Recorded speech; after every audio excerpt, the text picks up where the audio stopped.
Selamat pagi anak-anak. Oke, baik. Nah, pada hari ini kita akan belajar tentang ekosistem ya. Nah, jadi di sini kita akan belajar pembukaan materi yang pertama yaitu pengertian ekosistem ya anak-anak. Nah, jadi pengertian ekosistem ini, ekosistem adalah hubungan timbal balik antara makhluk hidup atau dalam disebut juga biotik dengan lingkungan yang tidak hidup atau abiotik. Ya, jadi ada dua ya kesimpulannya hari ini, yaitu biotik itu makhluk hidup dan abiotik tidak hidup ya di suatu tempat yang tertentu. Contoh ekosistem ini ada di hutan, di laut, di sungai, di sawah, di padang rumput dan seterusnya, di kebun juga bisa.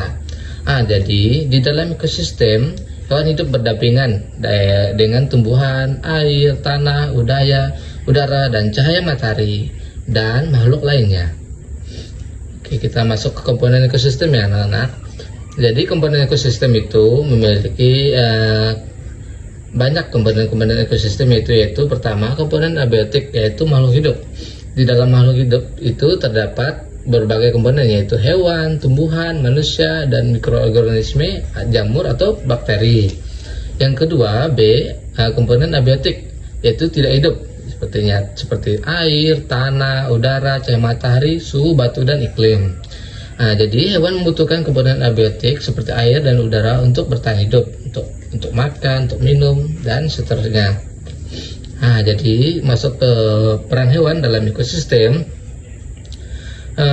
Hewan memiliki peran penting, diantaranya yaitu konsumen. Yang pertama itu konsumen. Jadi hewan tidak dapat membuat makanannya sendiri. Hewan memakan tumbuhan atau hewan lainnya. Jadi di sini seperti sapi kan makan rumput. Jadi dia membutuhkan tumbuhan untuk dimakan. Jenis-jenis konsumen yaitu jenis konsumen yang pertama memakan tumbuhan atau disebut herbivora. Yang kedua, konsumen kedua memakan hewan atau herbivora. Memakan hewan herbivora disebut karnivora. Konsumen yang ketiga pemangsa besar, harimau atau elang. Yang kedua, penyebar biji. Penyebar biji ada beberapa hewan, yaitu burung, kelawar, monyet, yaitu untuk membantu menyebarkan biji. Lanjut yang ketiga, penyiimbangan populasi.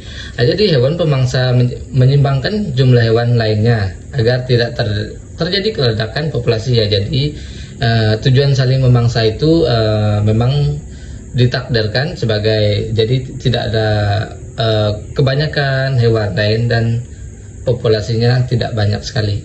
Dan terus yang keempat, pengurai tidak langsung. Jadi beberapa hewan kecil, cacing tanah, rayap itu membantu menguraikan sisa makhluk hidup. Jadi mereka membantu menguraikan makhluk-makhluk yang sudah mati gitu ya. Oke, lanjut.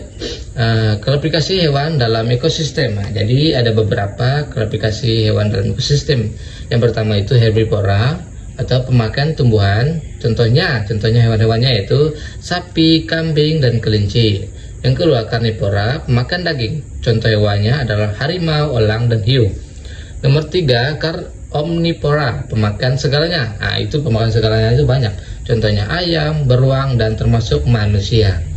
Yang keempat, dertivora, yaitu pemakan sisa organisme. Seperti tadi pengurai, contohnya cacing tanah dan kutu kayu. Lanjut, rantai makanan dalam ekosistem hewan. Jadi rantai makanan dalam perpindahan energi dari suatu makhluk hidup ke makhluk hidup lainnya.